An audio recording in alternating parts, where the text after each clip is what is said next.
So it's Roundup herbicide that's specially formulated for big jobs. That's the new one. On this one it says biodegradable.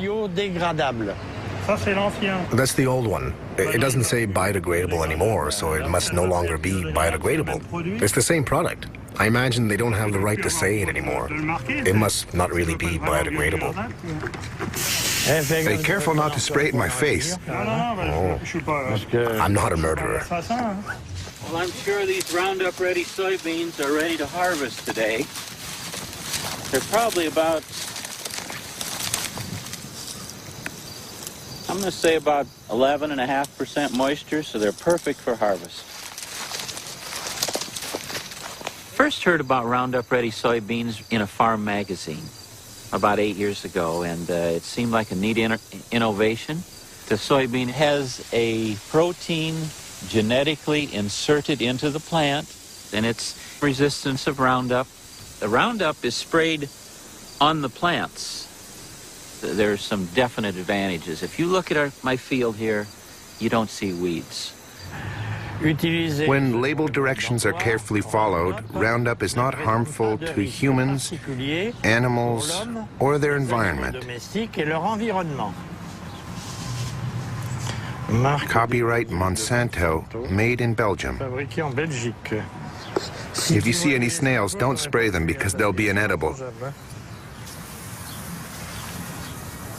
So watch the strawberries. I'd encourage European farmers to take a look at the Roundup-ready technology. Frankly, it's very good for the environment. It's a sustainable system. So, give it a try.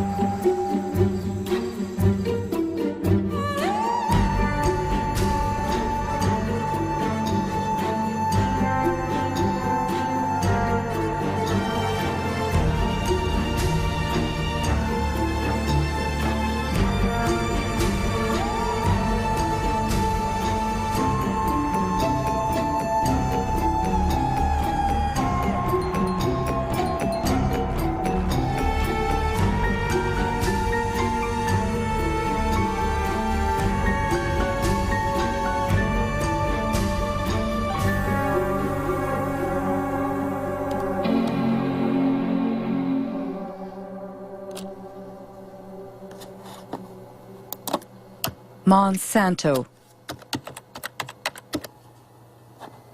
For 20 years I've traveled the globe, and everywhere I've heard about this American multinational. But what I've heard hasn't always been positive. Wanting to know more, I surfed the web for months to put the pieces of the puzzle together. On its website, Monsanto positions itself as an agricultural company that aims to help farmers produce healthier food while reducing agriculture's impact on our environment. Its leading product is Roundup, the world's best-selling herbicide for the last 30 years.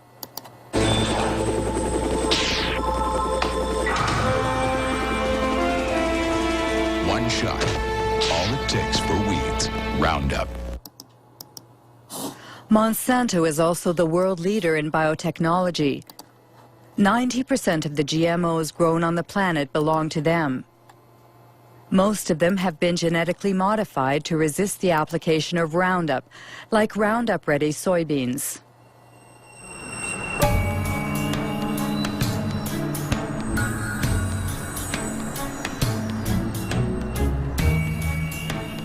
Monsanto's GMOs have invaded the planet, but no ag industry product in history has ever incited as much controversy and passion.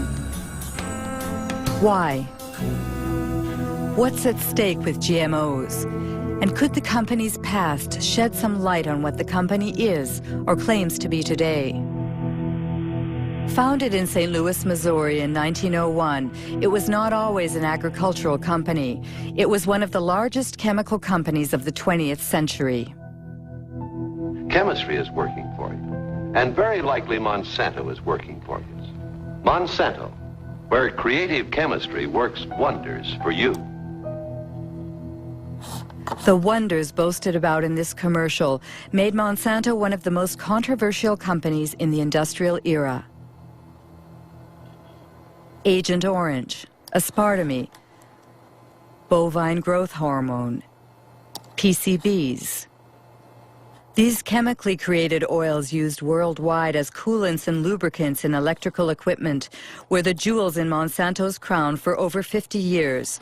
They were called Arachlor in the United States, Pyrrolin in France, and Clofen in Germany, until they were banned in the early 1980s. Monsanto PCB.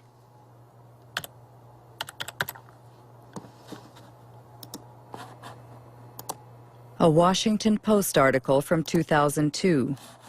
Monsanto hid decades of pollution. It happened in Anniston, Alabama.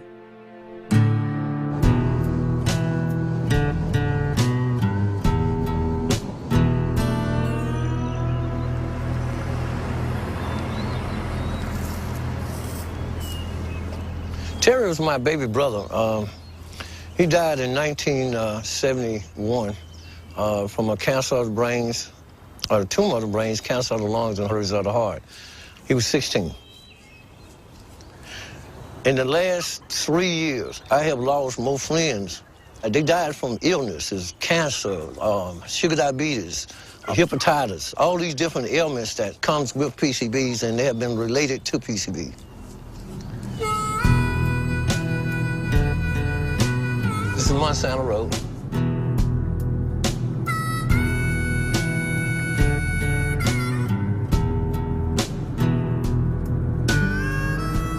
This is all just a black area, minorities that live in this area. But every one of these homes was like contaminated. They just cleaned that yard up over there to the right about 6 months ago. These was all homes. These people lived here, and they had to move. The houses was torn down.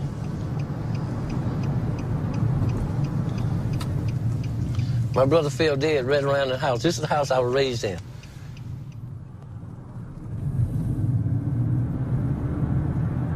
See this grass right here? They buried PCBs over here. Monsanto got permission to bury PCBs in Anniston. And this is Snow Creek right here, where they put the cement in here. It comes from the plant discharging to PCBs all the way down through here. And it was poisoning. They never told anybody, but they told the state. The state didn't tell us.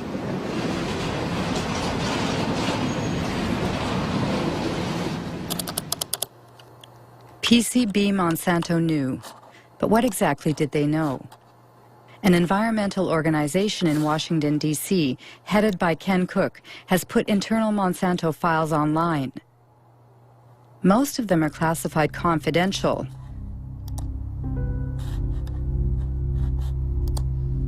FYI and destroy. 1937, exposure to PCBs provokes systemic toxic effects and acne-form skin eruption. In 1961, 2 workers developed hepatitis symptoms after a pipe broke in a factory using PCBs. In 1966, Monsanto scientists placed fish in Snow Creek's water. All were dead in 3.5 minutes. Pollution, a letter addressed to sales executives in 1970. This is the one that really tells you the story. They're saying, we can't afford to lose $1 of business. Their neighbors in Anniston were not told about the poisoning that they were inflicting upon them because they didn't want to lose $1. It was only when lawyers went to court on behalf of people in Anniston and forced the company through the legal system to disclose these internal secret documents that we knew what they knew. They knew the truth from the very beginning. They lied about it. They hid the truth from their neighbors. They hid the truth, in many cases, from the government authorities. And when they did share information with government authorities that should have been acted upon, the government authorities, instead of siding with the people who were being poisoned, sided with the company. They sided with Monsanto. It was outrageous, absolutely unforgivable.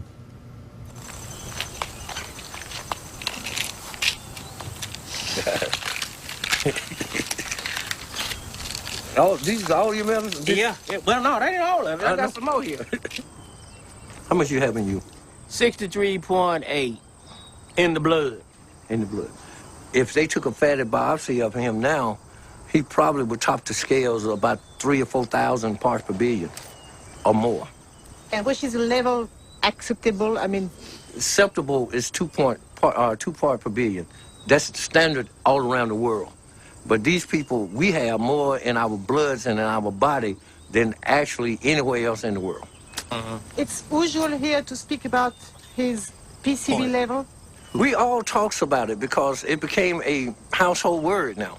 Kids used to run up to me, Mr. Baker, I got tested. I had 3 parts per billion in my blood. How long do you think I got? But that's a horrible story. But what do scientists think about it? On the web, you can find numerous articles concerning the effects of PCBs on human health. David Carpenter is one of the most qualified specialists in the field. He carried out the testing for the Anniston residents. We all have PCBs in our bodies. The polar bears and the penguins have PCBs.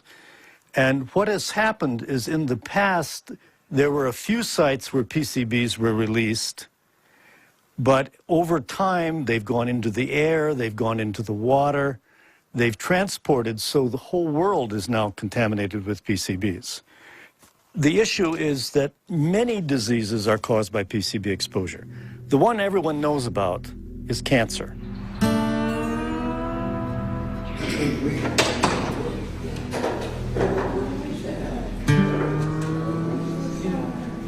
My test results stated that I had 202 parts per billion in my system. Women that get pregnant and have PCBs in their body will have a child with a reduced IQ. 29.6. PCBs cause reduced thyroid function. Over 1,800. PCBs interfere with sex hormones. Pass away, I just let me pass away. Pass away in peace. He's gonna pay, I said then. He's gonna pay for the way that he has done to us. In 2001, 20,000 Anniston residents filed 2 lawsuits against Monsanto. Monsanto and its subsidiary, Solutia, settled by paying $700 million to compensate the victims, to clean up the site, and to build a specialized hospital. But no Monsanto executive was ever sued. To do justice. Under American law, in most instances, it's very rare for executives or officials in these companies to be held criminally responsible. So we have the civil system, the civil courts. We make them pay. And the truth of the matter is, in most instances, the price these companies pay decades later is a fraction of their profits. And this is why it pays to keep these problems secret. And it makes you wonder what they might be keeping secret now. I have to say, we would never trust a company like Monsanto to tell the truth about a pollution problem or about a product. We would never trust them. Ken Cook says we would never trust a company like Monsanto. So what about Roundup, the world's favorite herbicide used by gardeners and farmers alike? What is it exactly? It's the brand name Monsanto gave to glyphosate, a so-called non-selective or total herbicide because it destroys all plants. First sold in 1974, it owes its great success to Monsanto's unwavering claims that it is biodegradable and good for the environment. Voici Roundup, le premier désherbant biodégradable. Il détruit les mauvaises herbes de l'intérieur jusqu'aux racines et ne pollue ni la terre ni l'os de Rex. Roundup, le désherbant qui donne envie de désherber. Roundup biodegradable. Ken Cook was right. The company was found guilty of false advertising. Twice. The first time was in New York in 1996. And the second was in France just last year. The judges found that the wording biodegradable leaves the soil clean and respects the environment were false advertising. Especially since, according to tests performed by Monsanto itself, Only 2% of the product had broken down after 28 days. That's why Monsanto recently removed the word biodegradable from its containers. But that's not all. Many scientific studies have shown that Roundup is highly toxic. For example, Roundup provokes cell division dysfunction, a study by Professor Robert Bellet.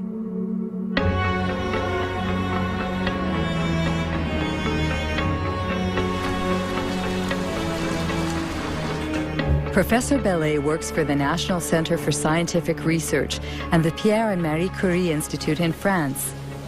He has studied the effects of Roundup on fertilized sea urchin eggs. The big surprise was that Roundup has an effect on cell division. We saw very quickly that Roundup affected a key process in cell division. Not the cell division mechanisms themselves, but those which control cell division.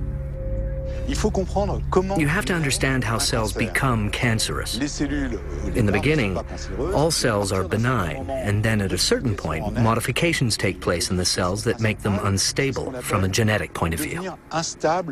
This is the first malfunction that we observed with Roundup. It is for that reason that we consider that Roundup provokes the first stages that lead to cancer. We're careful not to say it provokes cancer, because we won't see the cancers develop for 30 or 40 years. It was immediately clear how important these findings were for product users, especially since the tested doses were well below those which people normally use, and we said to ourselves, gosh, we really have to let the public know about the dangers as quickly as we can. And I thought the best way to do that was to talk to my administration. But there, I was shocked, very, very shocked, because I was ordered rather, not to communicate our findings due to the GMO question lurking in the background. What an incredible account. Roundup's toxicity was hidden to protect the development of GMOs. So let's go back to the creation of GMOs. According to Monsanto's site, Roundup-ready soybeans, introduced in 1996, were the first bioengineered crop to be approved in the United States. Farmers using these seeds belong to the American Soybean Association, whose address is on Monsanto's site. John Hoffman is its vice president and an ardent biotechnology advocate. In the spring, I will go out and spray one pass of Roundup to burn down the weeds that are growing in the early spring. And about 6 or 7 weeks later, I'll spray a second pass of Roundup. And that controls the weeds for the year. Before we had Roundup technology, this field would have had weeds. We would have had to walk through and pull the excess weeds by hand. It was labor intensive. So the Roundup Ready system saves me time and it saves me money. It seems Monsanto's new wonder has what it takes to entice farmers. But how does it work? How can the soybean plants survive being sprayed with Roundup? This is a soybean cell. The core of this cell contains its DNA, in which the bean's genetic structure is encoded. In order to create its GMOs, Monsanto breaks the species barrier using a Roundup-resistant gene harvested from a bacterium. This gene is placed on microscopic particles of gold, which are fired into the soybean cells with a gene gun. The gene penetrates the DNA and creates a protein, making the plant resistant to Roundup. When the herbicide is sprayed on the crop, it kills all the weeds, leaving the soybean plants intact. One must admit that the process is an incredible technological feat. But these soybeans engineered to withstand such a powerful herbicide are destined for our dinner plates. They must have been thoroughly tested before being put on the market. Who was the Secretary of Agriculture at the time? Dan Glickman, Bill Clinton's Ag Secretary from 1995 to 2000.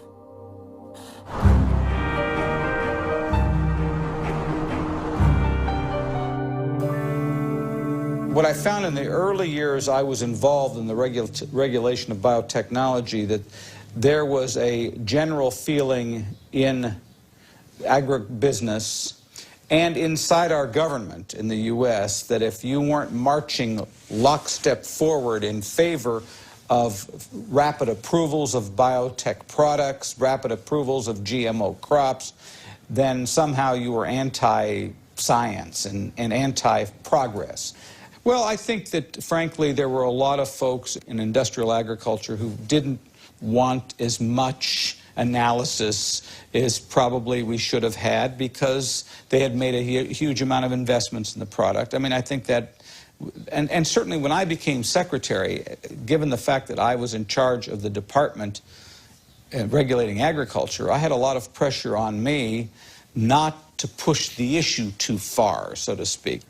But I would say even when I opened my mouth in the Clinton administration, I got slapped around a little bit by not only the industry, but also some of the people even in the administration. In fact, I made a speech once saying that we needed to more thoughtfully think through the regulatory issues on GMOs. And I had some people within the Clinton administration, particularly in the U.S. trade area, that were very upset with me. They said, how could you in agriculture be questioning our regulatory regime? In a nutshell, in the United States, the Secretary of Agriculture doesn't stand a chance against the multinationals. But just how are GMOs regulated in the United States? The most crucial policy on the subject was published by the FDA, the Food and Drug Administration, which is legally responsible for regulating the safety of food and medicine. Title: Foods Derived from New Plant Varieties. Date: May 29, 1992. Principle 1. Foods derived from genetic modification are regulated within the existing framework that applied to foods developed by traditional plant breeding. Obviously, the FDA decided not to create a special category for GMOs. For further information, contact James Mariansky, who headed the biotechnology department at the time.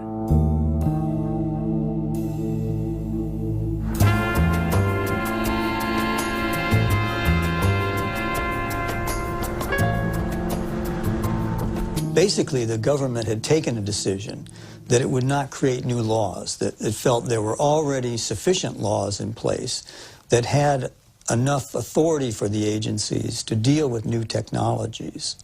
That means the White House asked the agency to write a policy where GMOs should not be submitted to a specific regulatory regime? But it's not based on scientific data. It's a political decision? Yes, it was a political decision. It was a very broad decision that didn't apply to just foods. It applied to all products of biotechnology. Unbelievable. James Mariansky admits that GMO regulation was based on politics rather than science. How exactly did they justify their decision? Principle 2. The components of food as a result of genetic modification of a plant will be the same as or substantially similar to substances commonly found in food. In other words, the FDA considers that a genetically modified plant is equivalent to its conventional counterpart. What they call the principle of substantial equivalence has been adopted around the world, and it's at the heart of the debate between biotech supporters and GMO foes. How could the FDA decide that a GMO crop is the same as a conventional plant? What we do know is that the genes that are being introduced currently, to date, using biotechnology, produce proteins that are very similar to proteins that we've consumed for many centuries. That's the FDA's official position on the matter, which was toppled by Jeffrey Smith, author of several books on GMOs. Michael Hansen, scientific expert for the Consumers Union of the United States. And writer Jeremy Rifkin, who was the first to denounce the principle of substantial equivalence. The reason why GM crops are here is based on a deception that occurred in the FDA. They said that these foods are not different. They use the word substantially equivalent. They use the word not meaningfully or uniformly different. And what that turned into was a terminology called generally recognized as safe. or grass. Typically, if something is to be considered generally recognized as safe, it needs lots of peer-reviewed published studies and an overwhelming consensus among the scientific community. With GM crops, they had neither. What FDA was saying was if you introduce a gene into a plant, that gene is DNA, and we've consumed DNA. We have a long history of consuming DNA, and we can establish that that is grass. We were trying to say that these things should be considered food additives. When you want to put a new coloring agent in a food, the tiniest bit of coloring agent or a preservative or some other tiny chemical, that's considered a food additive, and you have to go through all these procedures to show that it meets the criterion of reasonable certainty of no harm. But when you genetically engineer a food which can cause untold differences in that plant, they don't require anything. Here in Washington, if you were to have an evening and go out and get a drink at one of the local haunts where all the lobbyists hang out, everybody would laugh about this. They all know this was a joke, this substantial equivalency. This was simply a way to paper over the need for these companies, especially Monsanto, to move their products into the environment quickly with the least amount of government interference. And I should say they were very, very good at getting their interest expressed. I remember meetings that we had where the Monsanto scientists met with the FDA scientists, and they went through the kinds of modifications that they were making and how those were being done. And basically what they were also saying to FDA is, how will these products be regulated? I have never seen a situation where one company could have so much overwhelming influence at the highest levels of regulatory decision-making as the example of Monsanto with its GM food policy in the government. Exceptional news footage actually shows George Bush Sr. visiting Monsanto's research facility 9 years before Roundup-ready soybeans were first sold.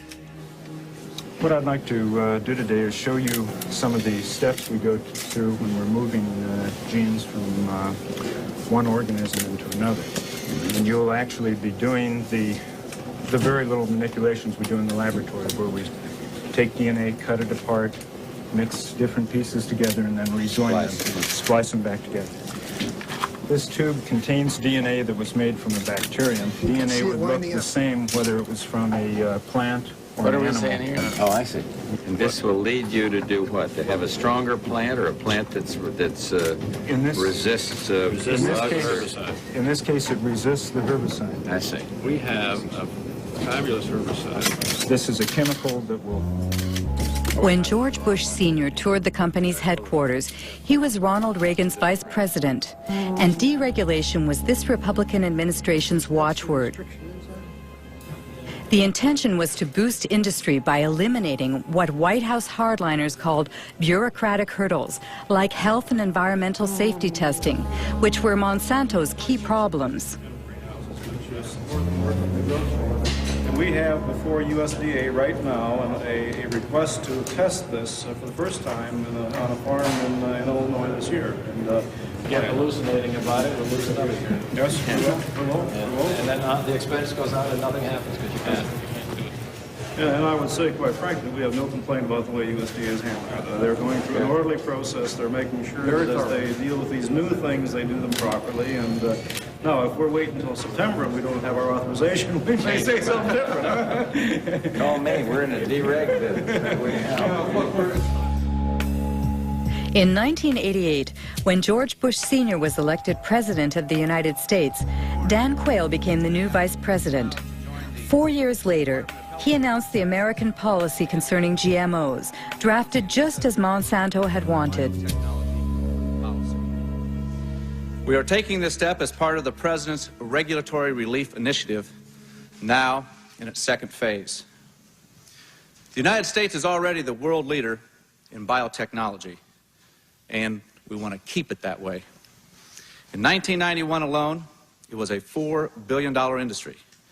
It should reach at least $50 billion by the year 2000, as long as we resist the spread of unnecessary regulation. Do you think it was really a conspiracy? A conspiracy is a strong word. From a corporate standpoint, it was a brilliantly executed takeover. Early on, a gentleman by the name of Michael Taylor became the deputy administrator of the Food and Drug Administration right at the time that they were about to set out their policy. Who is Michael Taylor? On the internet, only a single image remains of the man who once wielded his power so discreetly. Today he heads a foundation called Resources for the Future.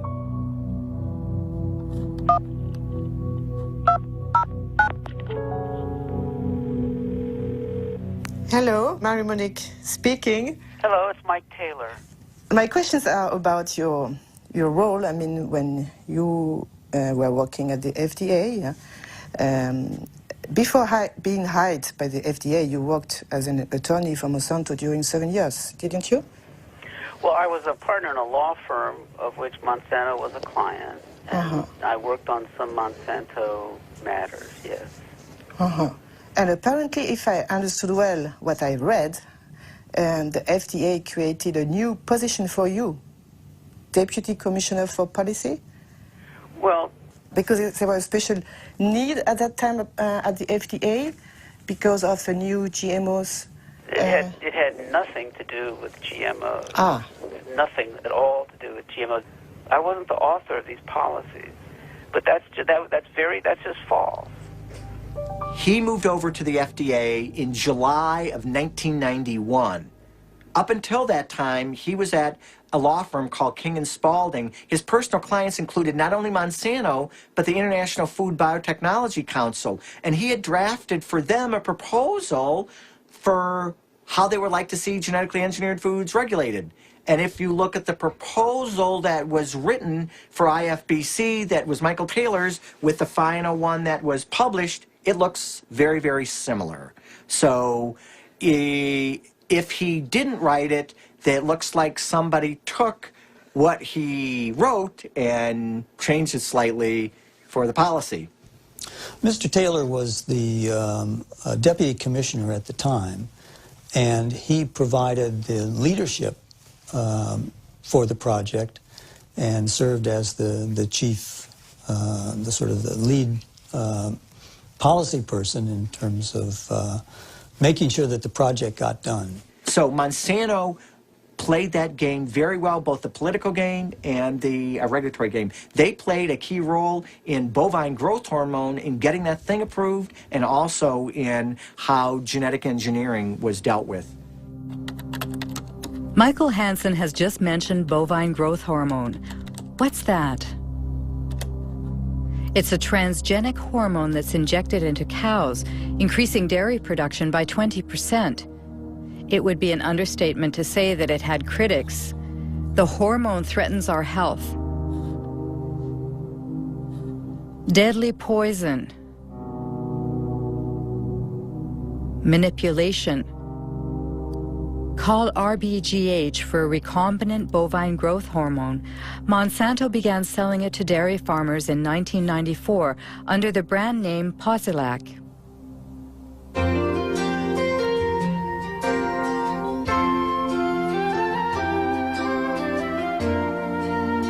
Posilac is the single most tested new product in history. You'll soon see the dramatic results Posilac can offer you.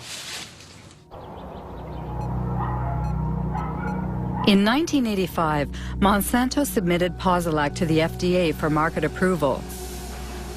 The experts at the FDA's Center for Veterinary Medicine reviewed the studies that the company had carried out on experimental herds. At the FDA, the veterinarian in charge of reviewing the data was Richard Burrows. In an interview, he stated that agency officials had suppressed and manipulated data.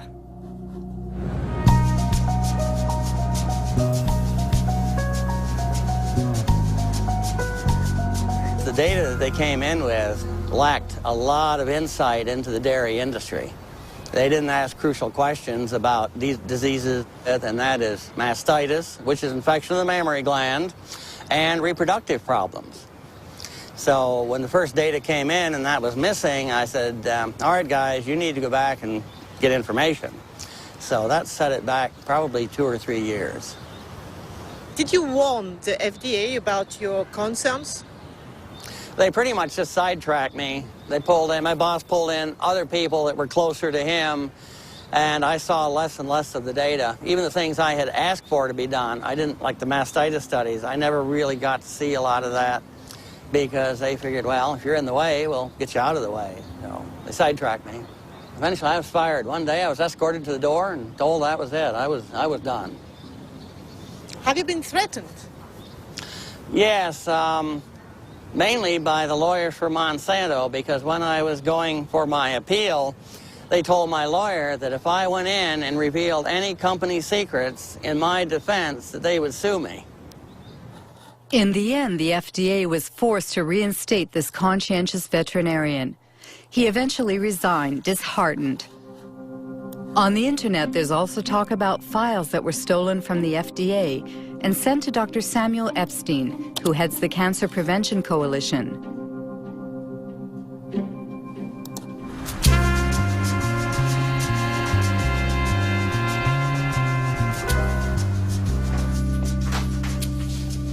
In 1990, Samuel Epstein published an article in the Milkweed, the standard for dairy reporting, edited by Pete Hardin. The scoop was based on the secret documents that the two men scrutinized. One morning, I came in, I think in October of that year, I came into my office and found a great big box of documents. And it came from Washington, but no indication as to who sent it. This was a box of files of all Monsanto records which had been submitted to the FDA on the veterinary tests in the preceding 6 years or so. Well, this was great fun. Many of these documents are original documents, and as it says here, company confidential.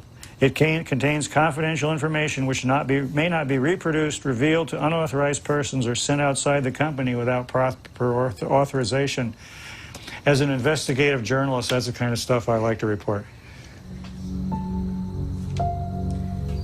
Revealing this information made Monsanto and FDA very, very angry, because what we were able to establish is that there were dramatic physiological changes in the animals that received the shot, the hormone shots, compared to their control group peers.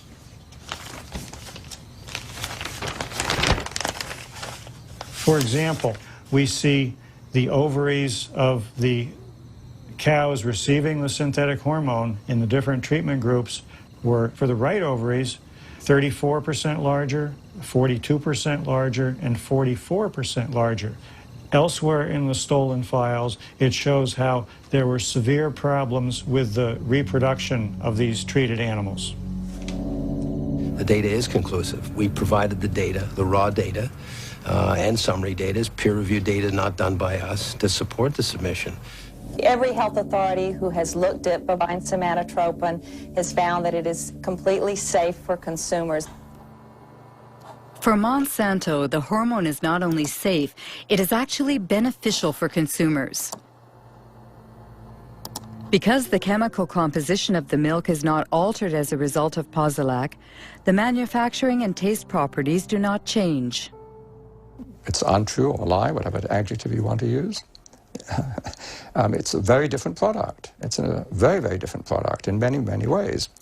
First of all, as there's a high incidence of mastitis in the cows, there'll be pus in the milk. And then you'd find antibiotics given to the cows to treat the mastitis. So a wide range of antibiotics would be in the milk. Apart from that, and very, very importantly, very substantial increases in levels of IGF-1, or insulin-like growth factor 1. There have been a series of studies, somewhere in the region of 60, relating increased levels of IGF-1 and breast, colon, and prostate cancers. Absolutely incredible. Are there other countries that have approved RBGH? Apparently, the hormone was banned in Europe and Canada. Canada? That's strange because Health Canada usually models its decisions on the FDA's. RBGH, scandal at Health Canada. Monsanto accused of attempt to bribe Health Canada for RBGH. Margaret Hayden, I swear that the evidence I shall give on this examination... In October 1998, 3 scientists from Health Canada testified before a Senate commission in order to stop the approval of the transgenic hormone. The scandal was made public by whistleblower Dr. Shiv Chopra. Shall be the truth, the whole truth, and nothing but the truth. So help me God. My question to myself was, what truth am I going to tell? The one I know or what the minister is telling me to tell? And that was my conflict. I would ask each one of you, have any one of you been lobbied by Monsanto? Any one of you? No. Dr. Hayden? I did attend a meeting back approximately about, I believe, 1989-90, and Monsanto representatives had met with myself and my supervisor, Dr. Drennan, and my director, Dr. Messier, and at that meeting, an offer of $1 to $2 million was made by the company, and I don't know any more about what became of that, but my director indicated after the meeting that he was going to report it to his superiors. How did Monsanto react? Well, Monsanto did not deny that they made the offer of $1 to $2 million at this meeting. They later on tried to say, oh, this was an offer of research in Canada to do some more studies in cows in Canada or whatever. So anyway, that's what happened in Canada. The drug was not approved. So the European Parliament, based on what revelations in Canada, banned it forever. And then all of a sudden, we 3, Margaret Hayden, Gerard Lambert, and I, were dismissed for disobedience. And we fired. All 3 of us were fired, and those fights are now in courts. Bovine growth hormone! The United States Congress also opened an investigation at the request of RBGH opponents who oppose the ban on labeling milk as RBGH-free. Interestingly enough, the investigation was never completed. Purchases of milk surpluses. Bovine growth hormone, BGH, is a test of consumer acceptance of genetic engineering. In the garbage. In the garbage! The cow hormone drug was simply the first major application of biotechnology to food production, and Monsanto is a very powerful corporation with many, many linkages to top-level persons in government. I think the prevailing ethic at the federal government was biotechnology is so important that we can't let a few little questions about cow safety or human safety get in the way. The reason the FDA approved it is it appeared to be that there was a lot of people that used to work had key positions that had worked for Monsanto, came over to the FDA and managed to get the FDA to approve it. It's revolving doors that move up. It's kind of like a double helix, a spiral. Revolving door? Yes, revolving door. The revolving door is not just in agriculture. It tends to be in many, many areas. Donald Rumsfeld was the CEO of Searle, which was a Monsanto subsidiary. The former U.S. Trade Ambassador, Mickey Cantor, ended up on Monsanto's board. Supreme Court Judge Clarence Thomas used to work for Monsanto. Monsanto revolving doors. The state of affairs in 1999 includes Linda Fisher moves from the Environmental Protection Agency to Monsanto, Michael Friedman from the FDA to Monsanto, Marcia Hale and Josh King from the White House to Monsanto, Margaret Miller from Monsanto to the FDA, William Ruckelshaus from the EPA to Monsanto, and let's not forget Michael Taylor, who went back and forth several times. Once your mission carried out by the FDA, you became Monsanto's vice president for public policy. Right. So there is no conflict of interest for you? No, and again, the rules are the rules, and I played within the rules. I think in terms of public acceptance, it's been one blunder after another. If you're trying to have a strategy for having the public understand and accept the new technology, having the first application of it be related to milk, which we already have more than we need, it created, it helped create a climate of suspicion. I think the idea that companies are not required in every case of a GMO to submit the product to FDA, such as is required in Europe, I think that from a public confidence, public acceptance standpoint, that's not a sufficient system. I personally have said that Congress should change the law. Congress should create a mandatory notification system that ensures that every product is looked at by FDA and that FDA makes a safety judgment about every product. That's some very compelling testimony. It seems that Michael Taylor has qualms about the policy he signed in 1992. What about the FDA's own scientists? Was there a consensus on the GMO regulations? FDA documents show they ignored GMO safety warnings from their own scientists, written by Steve Drucker.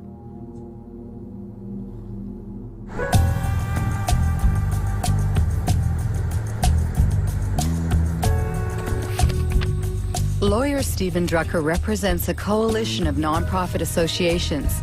He sued the FDA, forcing it to declassify its internal files on GMOs. We received over 44,000 pages from the FDA's own files, and they revealed that the FDA has been lying to the world since 1992, if not before. But they continue to lie. They are still lying.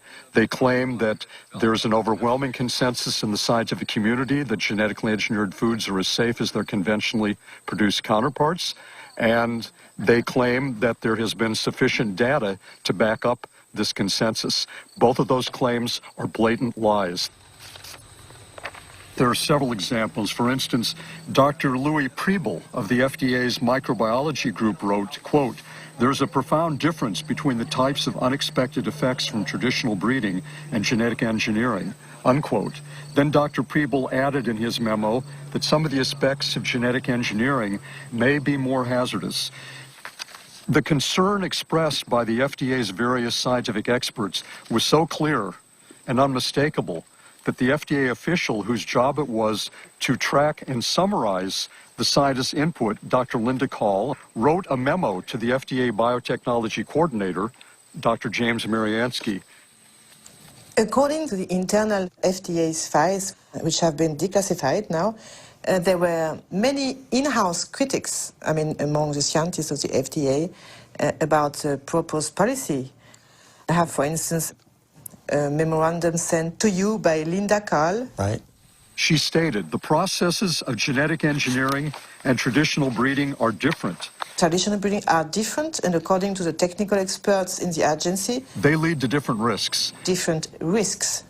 The point was that we had many people with many different views.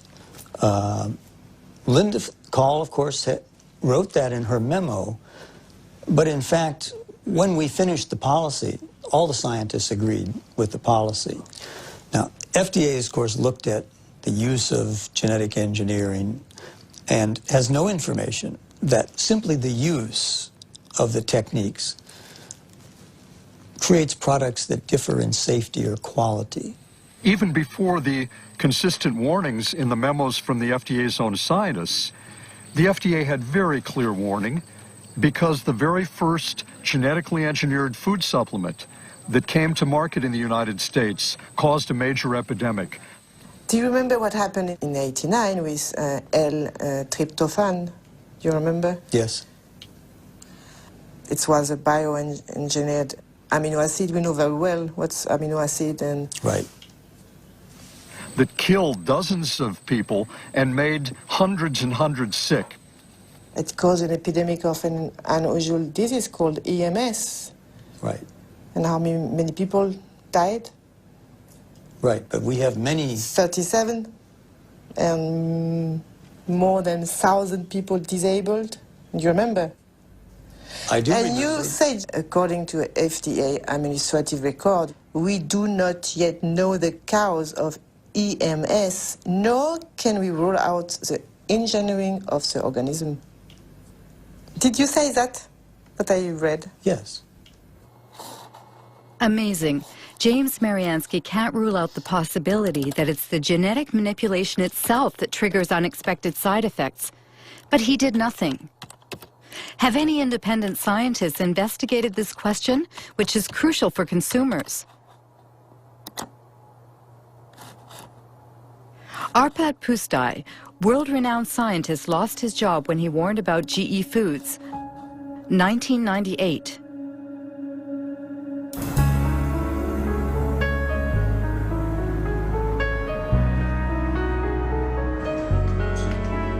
Arpad Pusztai worked for the Rowett Institute in Scotland. At the Ministry of Agriculture's request, he led a study on genetically modified potatoes with a budget of over €2 million and a staff of 30 researchers to prepare the arrival of GMOs in Great Britain. We were all enthusiastic about it. I was enthusiastic about it.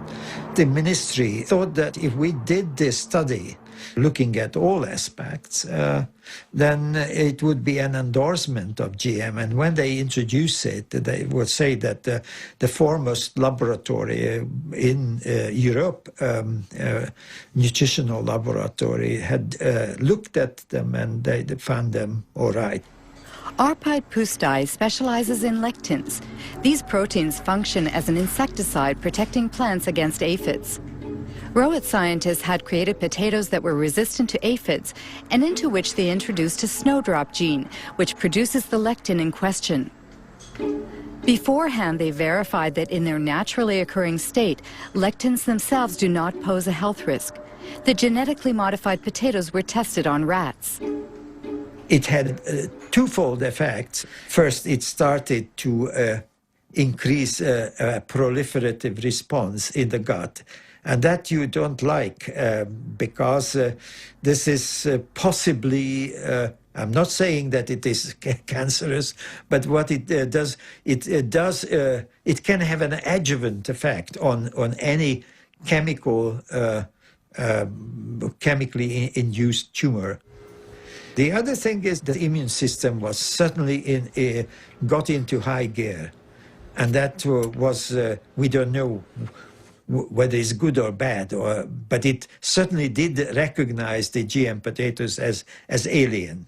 And we were convinced that this insertion is causing the problem and not the transgene. As I said, the transgene, when we did it in isolation, even at 800-fold concentration didn't do any harm.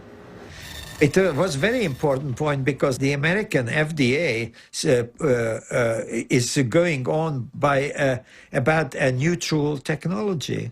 And what we did say and what we did publish was actually corroborated, confirmed that it was not the transgene which was the problem, but it was the technology.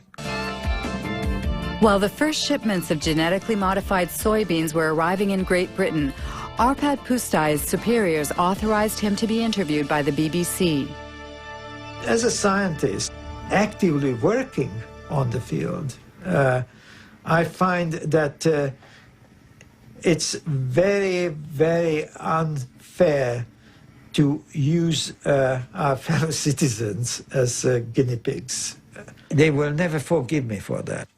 Monsanto did see the importance of our findings. Don't worry about it.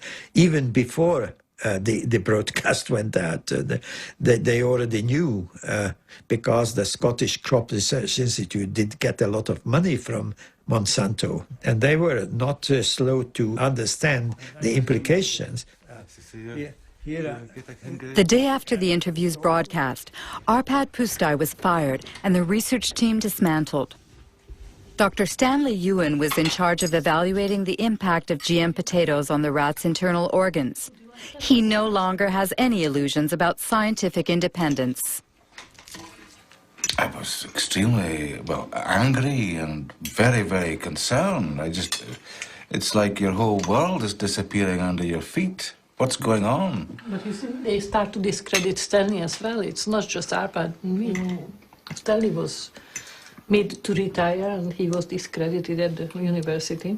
As well? Oh, yes. Oh, yes. It was very hard indeed. Monday, it was wonderful work. Tuesday, it was rubbished. I had one or two ideas of what was happening, but a very imprecise idea until 8 years ago, almost exactly, I was at a dinner dance. And next to me at the top table was someone from the Road called Dutteroy, who happened to say, I said, isn't it awful what's happening to Arpad? Yes, he said, and did you not know that there were not one, but 2 phone calls from Downing Street to the director? And then, of course, I saw clearly what was happening, that this was something sort of supranational, if you like, some pressure being put on Tony Blair's office to stop this work because it was perceived by the Americans to be harming their industrial base, the biotech industry, in other words. The Arpad Pusztai scandal triggered a massive rejection of GMOs in Great Britain, led by Greenpeace. A year later, Robert Shapiro, Monsanto's CEO at the time, agreed to participate in a teleconference organized by the environmental organization. This is the only existing video footage of the former CEO. He was responsible for moving the company into the biotechnology era with its new slogan, Food, Health, and Hope. Monsanto made huge efforts to push its products in every direction with the full support of multinational food manufacturers, retailers, communications firms, regulators, even governments. You behave not as a company offering life and hope, but as bullies, trying to force your products on us. If I'm a bully, I don't feel that I'm a very successful bully. I want to start by emphasizing that biotechnology is a tool. Biotechnology in itself is neither good nor bad. It can be used well or it can be used badly. The products that are on the market have been reviewed through the regulatory processes that society has established in order to assure not only safety, but the environmental safety of the products themselves.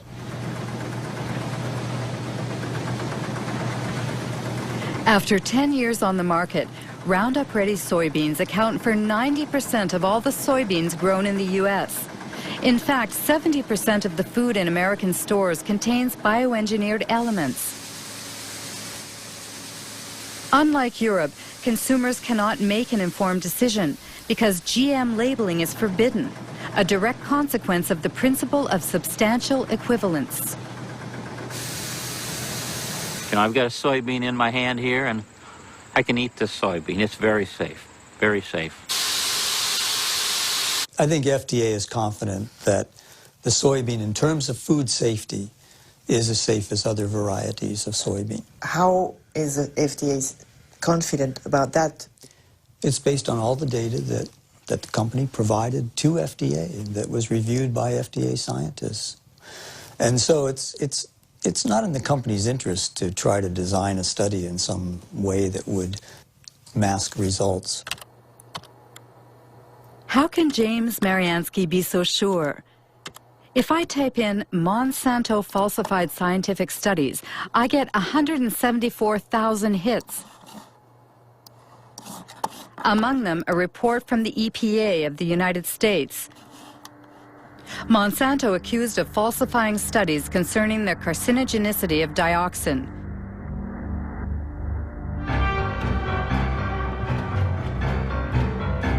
The story began in Nitro, in a Monsanto factory that produced a powerful herbicide called 2,4,5-T. In 1949, an explosion in the factory provoked unexpected side effects. 228 workers developed an extremely disfiguring illness called chloracne. It's caused by dioxin, which is a highly toxic byproduct of 2,4,5-T.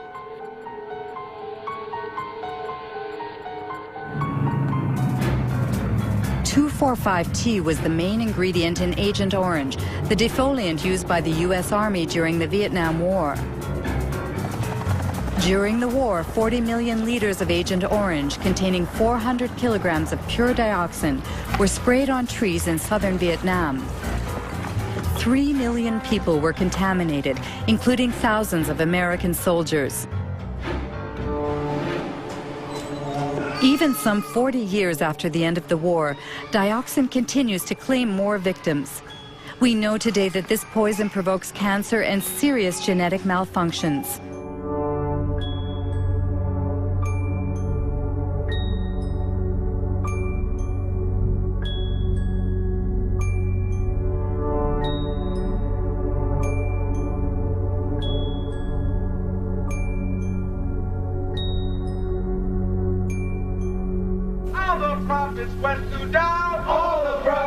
In 1978, while American Vietnam veterans were suing the makers of Agent Orange, Monsanto sponsored studies on the long-term effects of dioxin.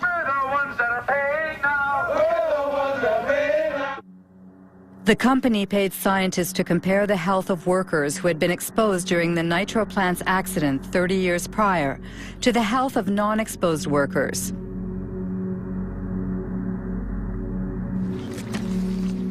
There are two experts on the subject. William Sanjour, who led the Toxic Waste Division of the Environmental Protection Agency, and Gerson Smoger, a lawyer who represents Vietnam veterans. In 1990, Dr. Kate Jenkins, a colleague of mine at EPA, wrote a memorandum pointing out that allegations had been made that those studies, some of those studies that Monsanto had conducted were flawed. And if they were done correctly, would have reached just the opposite result of that Monsanto had. The Monsanto studies showed that dioxin was not a human carcinogen. Well, that means they had the data first, and then they manipulated how they were going to look at that data to come up with the conclusion they want. It's absolutely, you never do a study that way, never. And they did it absolutely wrong, and they achieved what they wanted. And it came out later that there were people that had cancer that in one of these two studies were listed as being exposed to dioxin. And the same 5 people in another study were listed as not being exposed. When you put all these cancers into the unexposed, then it looked like the unexposed people were getting as much cancer as the exposed. And they said, but there's no difference. See, they're the same. So then thousands of veterans were disallowed benefits because of exposure to Agent Orange. So all policy was affected by those studies for 7 to 9 years in this country.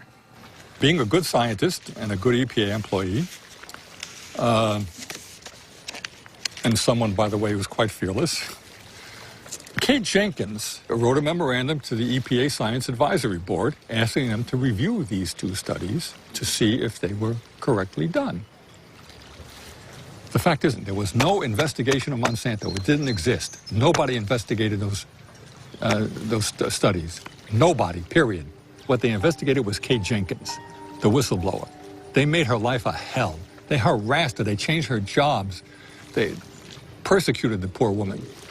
If you think of Monsanto today, they are telling that their GMOs, for instance, are sound and safe.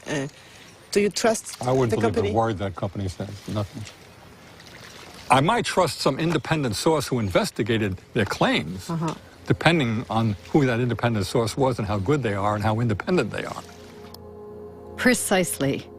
In order to prove the safety of Roundup-Ready soybeans, Monsanto carried out a study which was published in 1996 in a well-respected scientific journal. The study was supposed to assess the effects of GM soybeans on animal health, specifically on rats. This study was thoroughly reviewed by both a Danish scientist, now deceased, and the Norwegian specialist Ian Prime.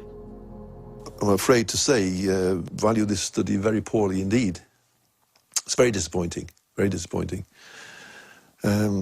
Especially because this paper sort of served as a basis for the whole principle of substantial equivalence. I can just cite, which is again a bit surprising, although the animal feeding studies provide some reassurance that no major changes occurred. Now, some reassurance, now that's not good enough. I want 100% reassurance, not just some reassurance.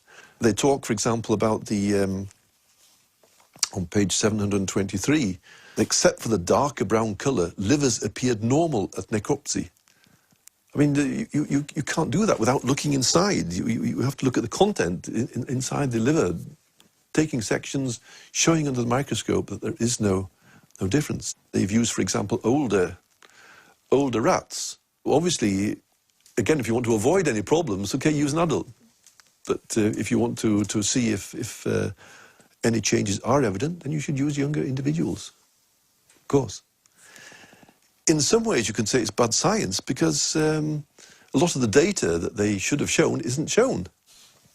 But did you try, for instance, to get access to the raw data? I didn't. A colleague of mine did, and spent quite a frustrating length of time going through different offices and so on. But finally, the answer was the answer was no. If there was nothing to hide, then there should be no problem. You should be willing to distribute your material for anybody to do work on. And when you keep it tight, then you suspect that there's why is this the case? One thing is sure, thanks to this limited study, Monsanto's GMOs have inundated the world, principally in North and South America, Asia, and Australia. After only 10 years, transgenic crops now cover 250 million acres. 70% are Roundup resistant, and 30% have been genetically modified to produce an insecticide called Bt.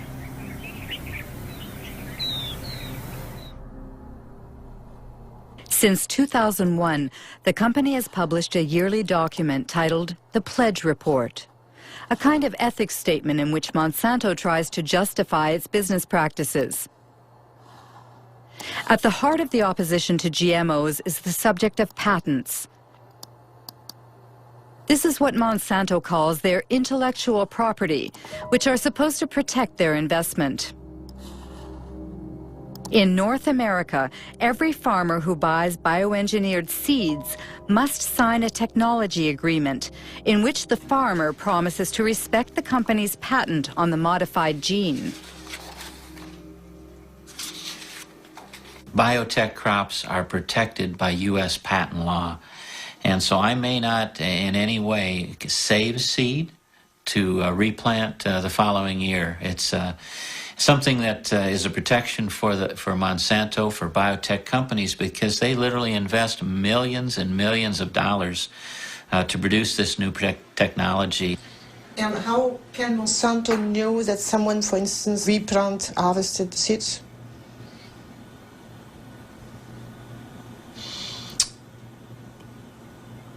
I'm not sure how to answer that. No, how they would know if someone replanted seed. That's a good question for Monsanto. The question is so touchy that Monsanto prefers to circumvent it by making glorious promises. In cases of unintended appearance of our proprietary varieties on a farmer's field, we will surely work to resolve the matter to the satisfaction of both the farmer and Monsanto.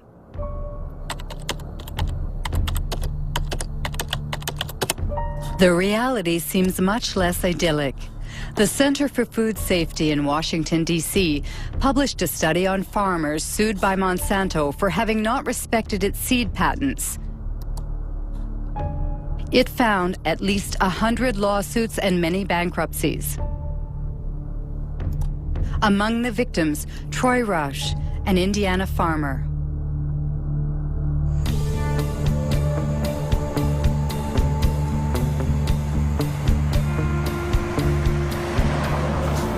Our story starts back in 1999.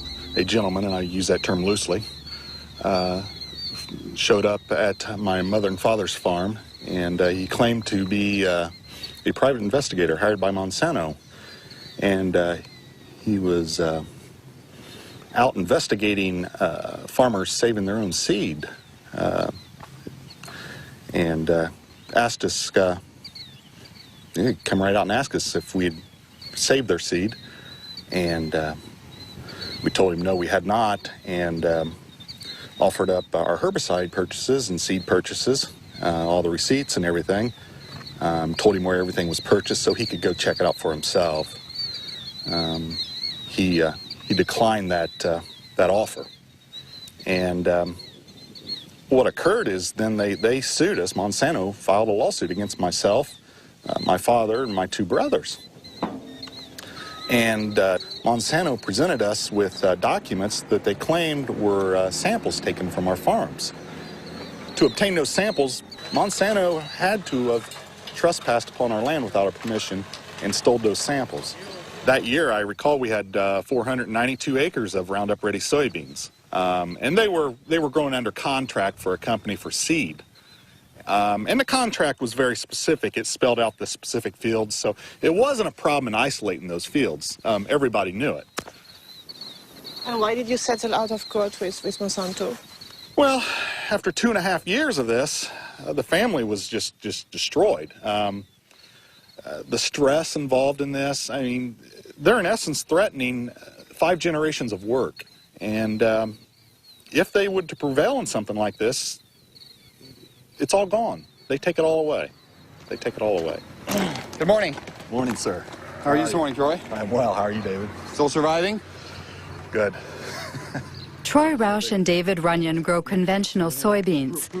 They have been victims of the so-called gene police. Created by Monsanto to enforce its law in the fields, the gene police sow fear in rural America, where farmers denounce the totalitarian methods used in a GMO-dominated world. I have some pictures here for you, Troy, I'd like you to look at. Okay. Here's what I have done, Troy, to help prevent re-entry on my farm of anyone coming onto my farm. It was in July of 2003, and they came, it was the latter part of July, they came to my house. It was like 7 p.m. Who came? Monsanto employees. And they presented me a business card. And they asked me a few questions about the kind of soybeans I plant, the kind of corn I plant, where I market my crops, and so I said, okay, that's the end of the conversation. Yeah, patents have changed. They've changed everything. It revolves with a relationship of trust with neighbors. That is gone. Myself, I probably only have 2 farmers that I talk to that are close to me. Are they really afraid, the farmers? Of course they're afraid. You can't defend yourself against these people. They've created a little industry that serves no other purpose than to wreck farmers' lives. Of course they're afraid. Does it mean that you're afraid, for instance, that a neighbor can snitch on you? Yes. Yes? Yeah. Yes. All you have to do is dial 1-800. Dial 1-800 Monsanto. Or no, I'm sorry, 1-800 Roundup. I remember encouraging farmers to call this toll-free number and turn their neighbor in. And why does Monsanto do that? Well, the reason they do it is control. Seeds? Yeah. They want to control the seed. They want to own life. I mean, this is the building blocks of food we're talking about. They are in the process of owning food. All food. Between 1995 and 2005, Monsanto acquired over 50 seed companies throughout the world. These companies produce corn, cotton, wheat, and soybean, and also seeds for tomatoes, potatoes, and sorghum. Everywhere, people worry about Monsanto's monopoly. which in the long term threatens to wipe out all non-transgenic varieties. Monsanto doesn't agree and speaks only about the benefits of biotechnology, especially in developing countries like India. Our products provide significant economic benefits to both large and small growers. In many cases, farmers are able to grow higher quality and better yielding crops.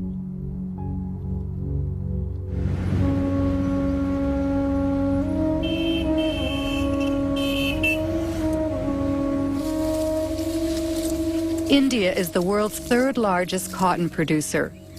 In 1999, Monsanto acquired Mexico, the country's leading seed company. 2 years later, the Indian government authorized the sale of BT cotton under the brand name Ballguard. It is genetically modified to produce an insecticide which repels bollworms, a cotton parasite.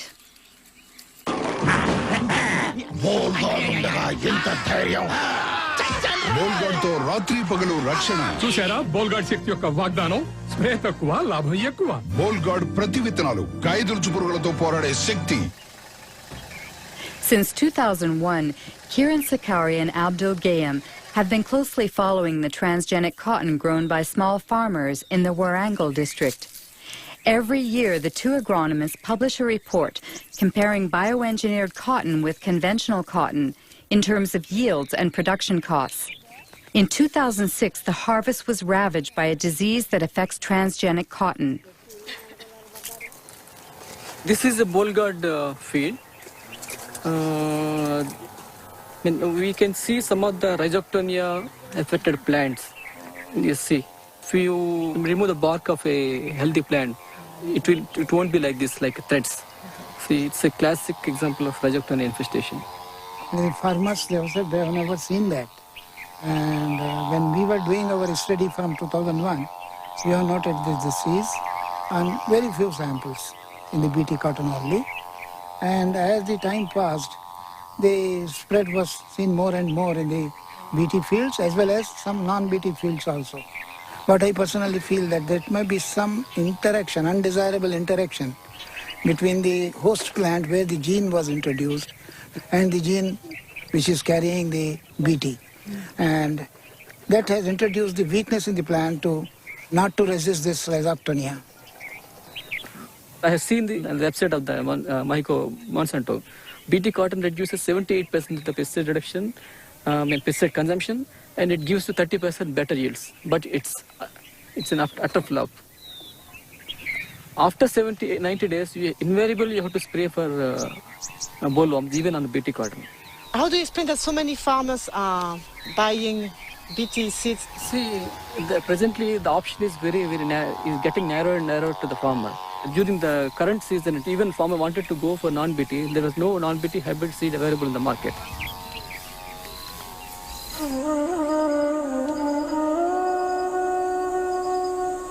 Today in India, Monsanto controls nearly all of the cottonseed market, forcing the locals to buy its seeds at prices 4 times higher than conventional varieties.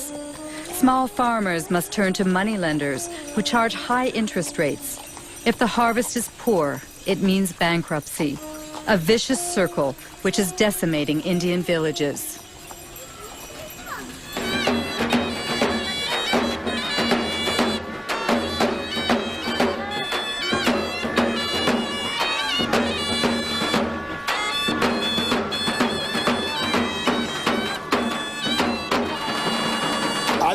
जे आपल्या इथं आत्महत्या झाली ती कशामुळे झाली? BT cotton. अजून काय कारण होतं? कर्जबाजारी. वय काय होतं? 25. हा, ही consumed pesticide 1 litre pesticide.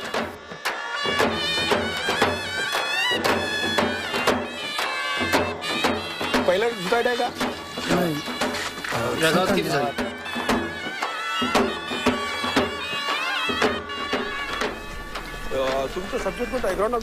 Tragedies like the one we've just witnessed occur 3 times a day in the Vidarbha region, where BT cotton was introduced in 2005.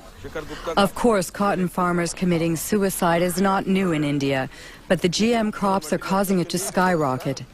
However, in this battle that pits David against Goliath, Few dare to publicly denounce this international scandal.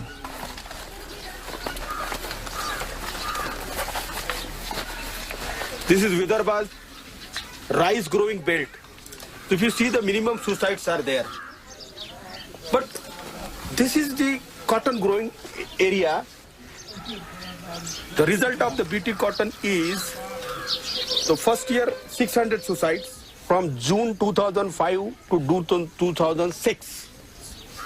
Second year, still today, within 6 months, 680 suicides. So it's a disaster. It's a complete disaster, yes. All these technologies, either it is GM or biotechnology, they're actually making the farmers completely dependent on the market.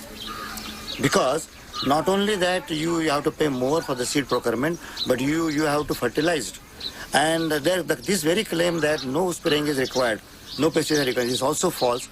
When Monsanto claims in advertising that GM crops are adapted for small farmers, what do you think it's? Our experience shows that it is completely false. It's completely false. It's a lie.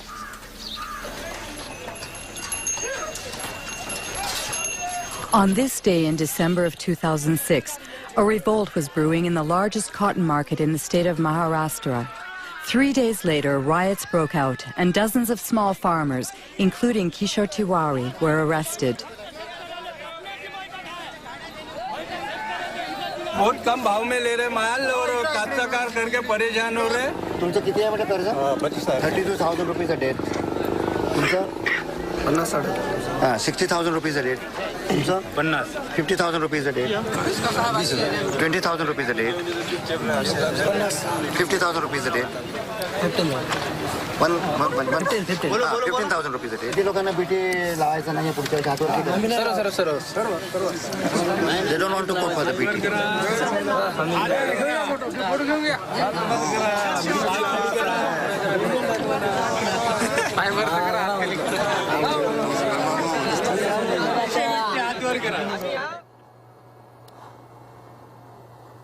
Seeds of Suicide is the title of a book by physicist Vandana Shiva. She won the Alternative Nobel Prize and heads the Navdana organization, which aims to conserve traditional seeds.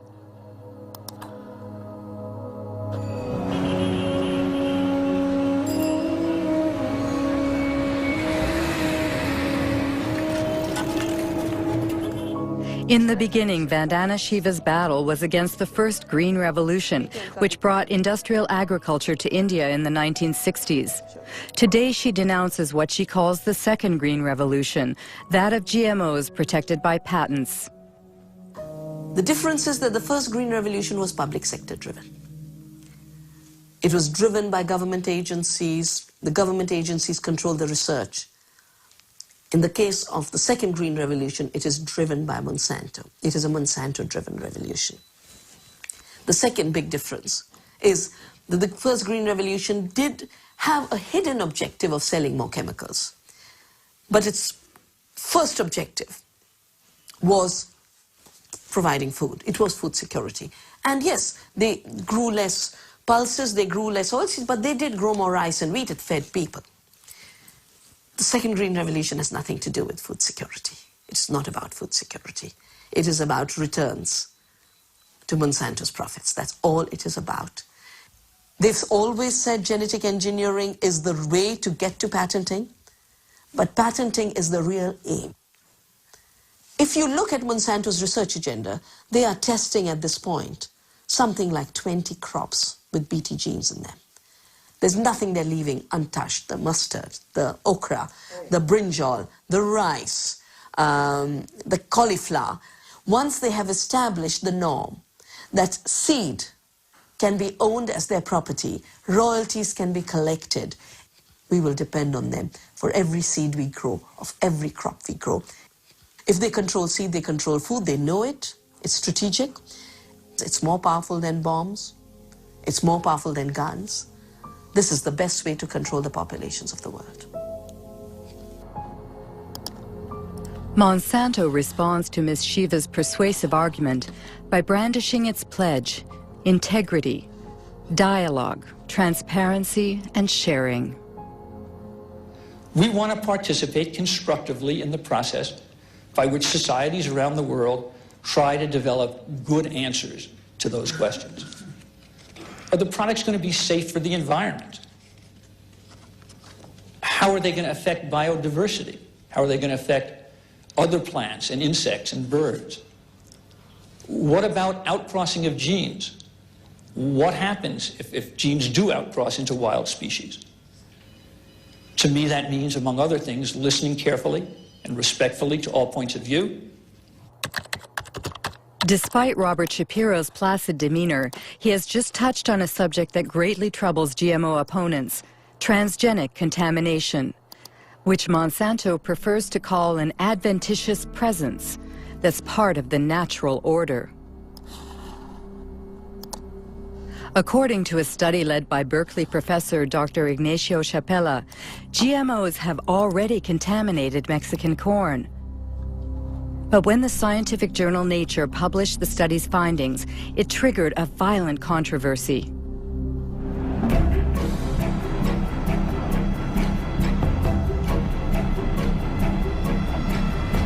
I had been working for 15 years with indigenous communities in Oaxaca, in Mexico, and they had been developing the capacity to analyze their environment themselves. One of my students went to try and train people to detect transgenics. We brought with ourselves a positive control. That was a can of corn from the US that we knew was transgenic. And we were looking for a negative control. And we thought the best negative control is going to be corn from the local places, because we all believed that was the cleanest, the most well-preserved source of corn in the world. So the surprise came when we looked at these samples and we discovered that the samples that we all believed would be non-transgenic had already transgenic DNA within them. It was a very big surprise for us to discover that these land races of corn that were kept by people locally and supposedly maintained over 10,000 years had already been reached by transgenic contamination, mostly from the US.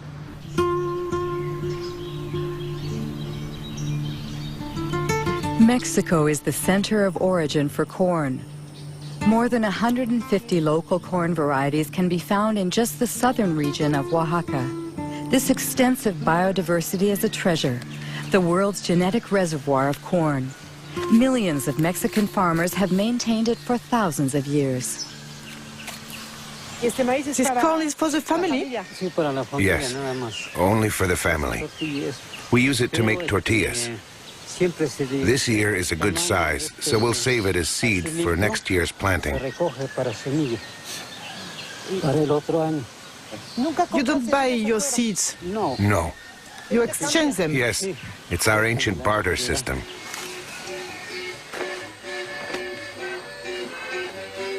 To preserve its corn's diversity, Mexico has banned genetically modified crops. However, due to the NAFTA free trade agreement it signed with the United States and Canada, Mexico cannot stop the massive importation of American corn, 40% of which is genetically modified. This industrial corn, as it's called in Mexico, is highly subsidized by the U.S. government.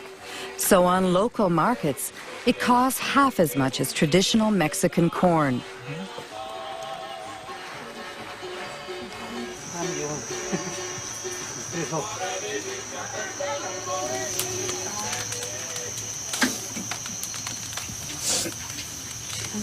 Do you always make your tortillas with local corn? Yes. It's natural and has a better yield. Also, it's more nourishing because it comes from pure soil.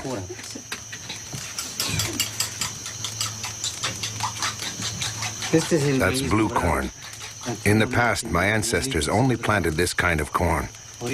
Today, we maintain it as well. It existed before the Spanish conquest? Yes. There's another kind of conquest. What's a new conquest?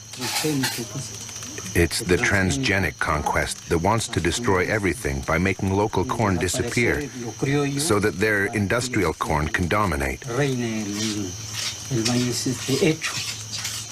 If they succeed, we'll be dependent on multinationals. We'll be forced to buy the fertilizer and insecticides they sell, because without them, their corn won't grow. Whereas the local corn grows very well without fertilizer or herbicide. Look at it. It's very beautiful.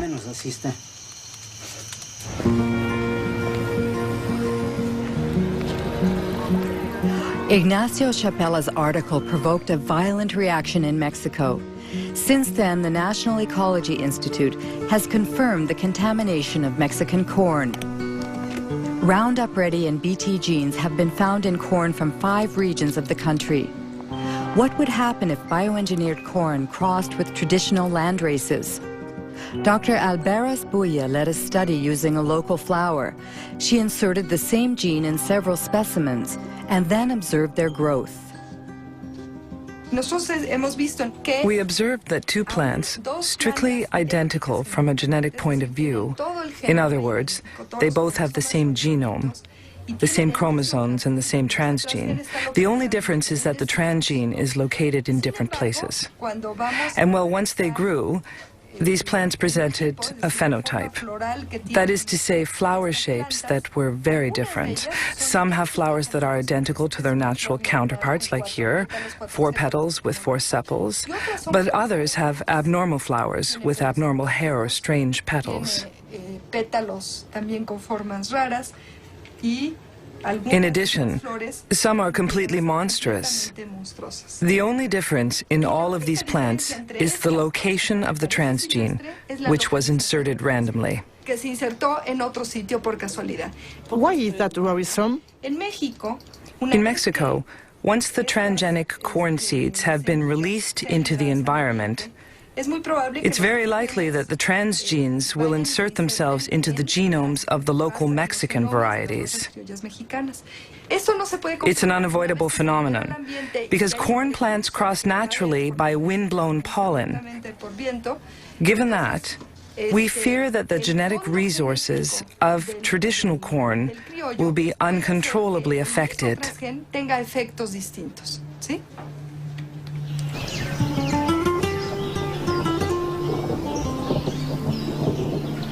Buenos días, los seguimos invitando para que... Good morning. We invite you to attend a meeting about the new diseases which are infecting our corn because of transgenic contamination.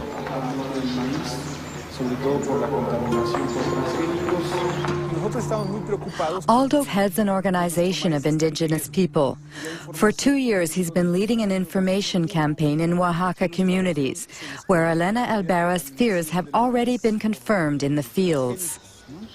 Yo voy a mostrarles ahora algunas imágenes. I'm going to show you some photos of some corn plants that we took in our region of Sierra Juárez. En la región de la Sierra Juárez. We'd like to know if you have already seen this type of plant in your community.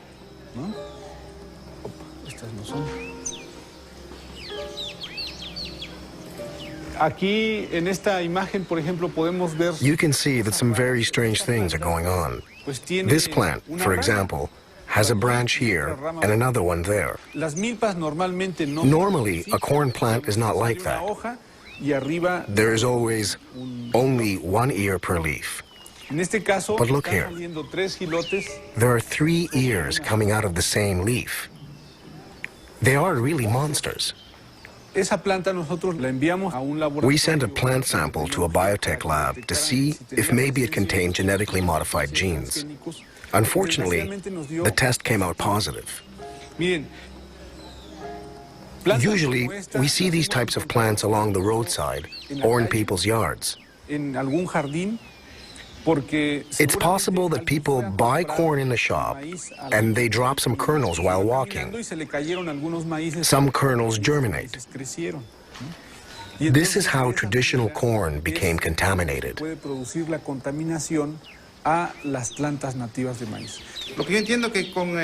From what you've said, if we don't manage to stop their spread in our fields, Soon we'll be forced to buy our corn seed because our own won't work anymore. That's very troubling. What should we do? First of all, if you find a strange plant, you should immediately remove its stamen, because that's where its pollen comes from.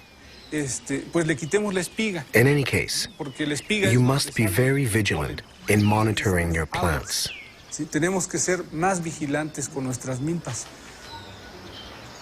Don't you think it's Monsanto's strategy, what they couldn't achieve legally, they are trying to force through contamination?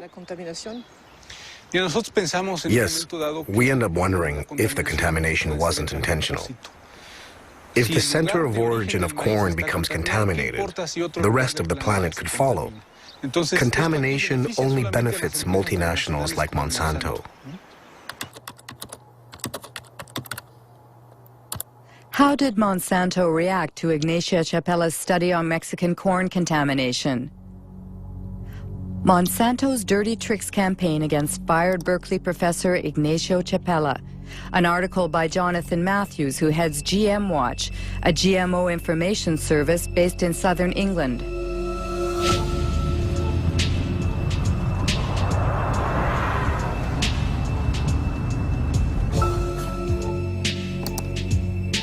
According to Jonathan Matthews, Ignacio Chapella was a victim of a campaign launched on AgBioWorld, a pro-GMO internet site. On the eve of the article's publication in Nature, a certain Mary Murphy posted an email that AgBioWorld distributed to thousands of scientists around the world. She wrote, "Activists will certainly run wild with news that Mexican corn has been contaminated by genes from GM corn." The very next day, a certain Andora Smetacek posted a second email. "Activists first, scientist second."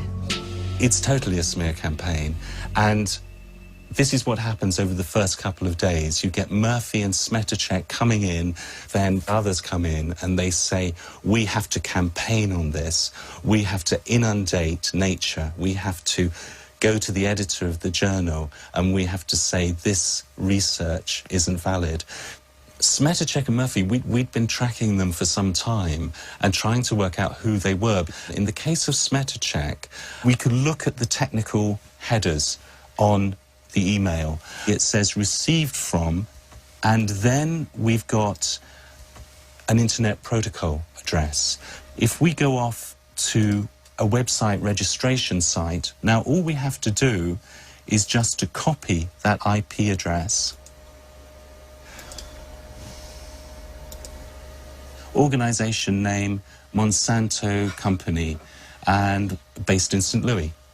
Then Mary Murphy left behind details that enabled us to track who she was. So if we look here at the information that appeared, posted by Mary Murphy, and then we get the IP address bw6.bivwood.com. When we found that that was the original name of a PR agency called the Bivings Group, we quickly found out that on their client list was Monsanto, that this was an internet PR firm for Monsanto. That means fake scientists.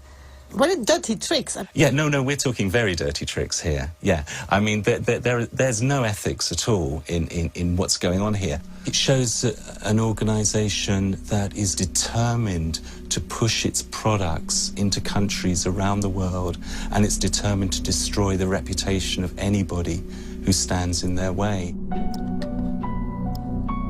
Jonathan Matthews' accusations were covered in the British press, but Monsanto chose to ignore them. As it continues its unrelenting rise, the company defends its vision of a transgenic world that will resolve the problems of famine and the environment in perfect harmony. Practical experience clearly demonstrates that the coexistence of biotech, conventional and organic systems is not only possible, but is peacefully occurring around the world.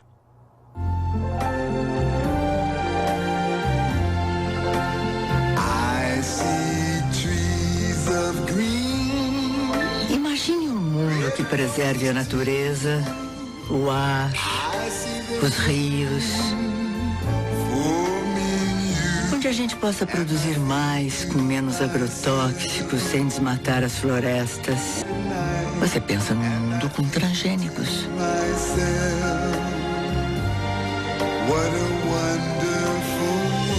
Uma iniciativa Monsanto com apoio da Associação Brasileira de Nutrologia.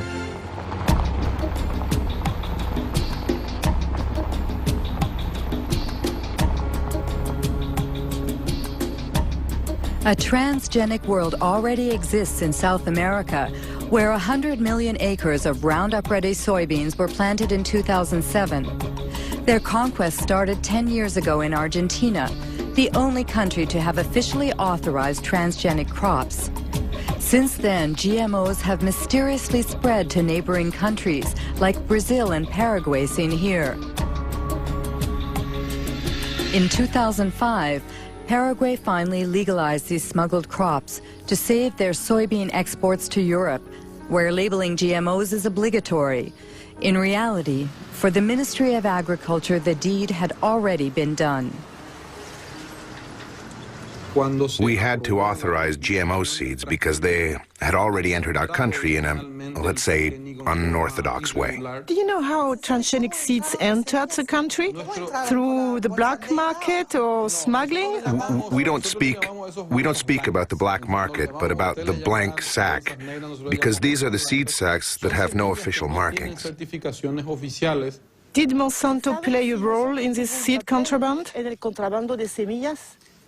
It is possible that the company, let's say, promoted its varieties and its seeds, and as I told you, the government had to react after the fact to authorize what was already a reality.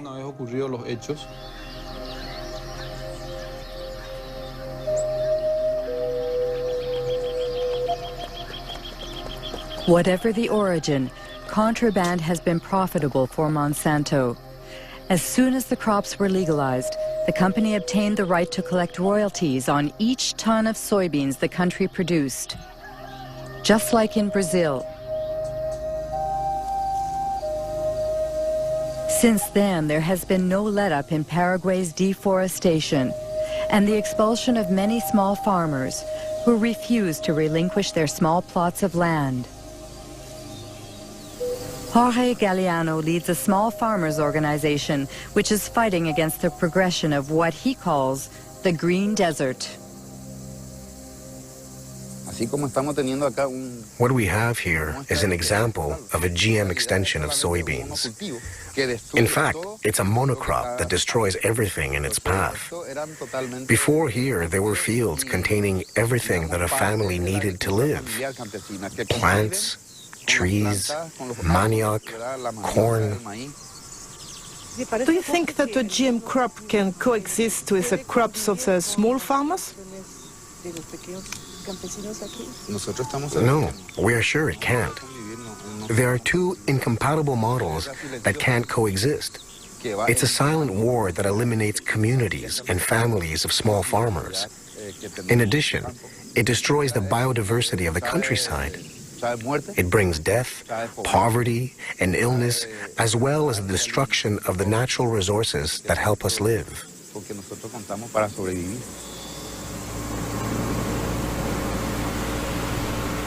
Today, Roundup is sprayed all over Paraguay by plane or mechanical spreaders driven by unprotected farm workers. The herbicide is sprayed right up to people's front doors or near the subsistence crops of small farmers. Every year, crops are destroyed and thousands of people contaminated. Like this family, which is surrounded by Monsanto's GMOs. The parents are worried about their son Pedro because every day he has to cross the soybean fields to sell his mother's homemade corn tortillas.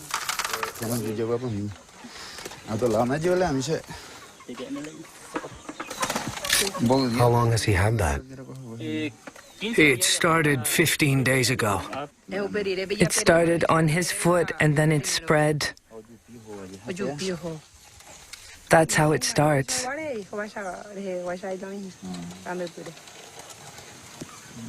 Does he have a headache?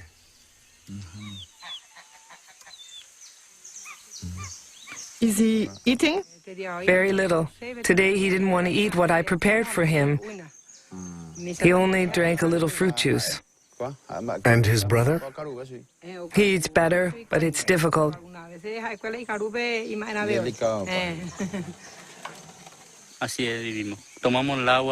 That's the way we live. Recently, we lost 60 ducks and geese. They took a few steps, and then they fell down, dead as doornails. They spray deadly herbicide over there. And when it rains, the water streams down here, and since ducks live in water, that's the result.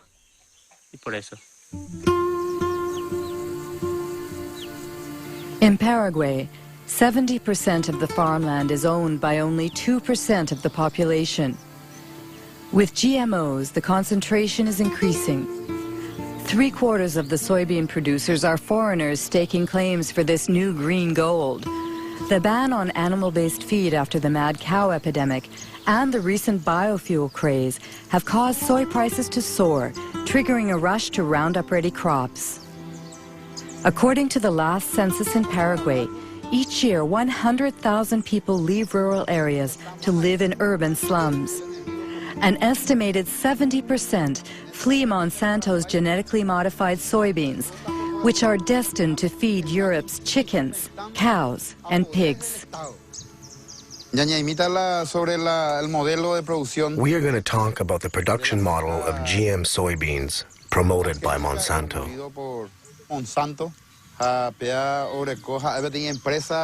It's a true multinational company. It's everywhere in the world. Its objective is to control all of the world's food production through farmerless farming.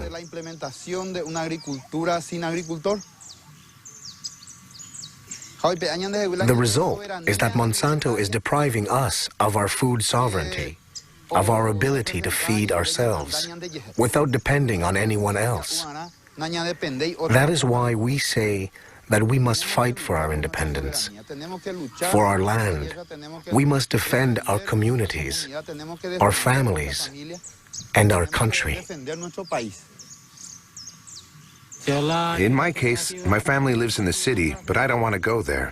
In the city, you have to buy everything, even food. Here, whatever we grow is ours. We can eat whatever we want, but in the city, you can't. If you don't have money, you have to search for food in garbage cans. I'd like to add that these families' struggle to survive touches all of us. In 2007, Monsanto employed 18,000 workers in 50 countries. In 2007, its stock prices continue to rise, and its profits have reached $1 billion. Its shareholders include not only pension funds and banks, but also hundreds of thousands of small investors.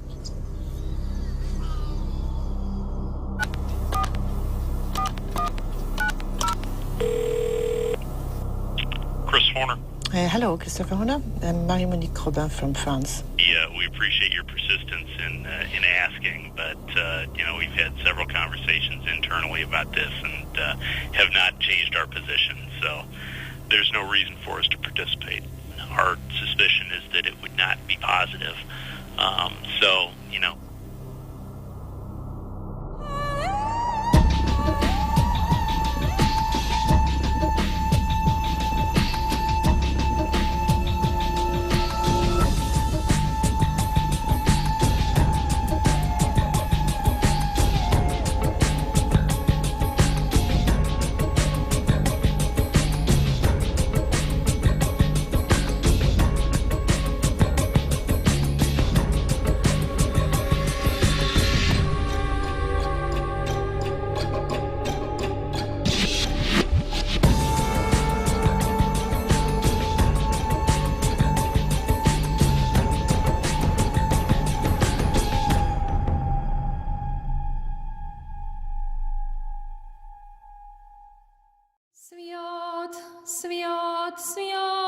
Gospod Savaot, ispol nebo i zemlja, slavi Tvoje ja, osana vo višnjih, blagosloven grjadivo imja Gospodnje, osana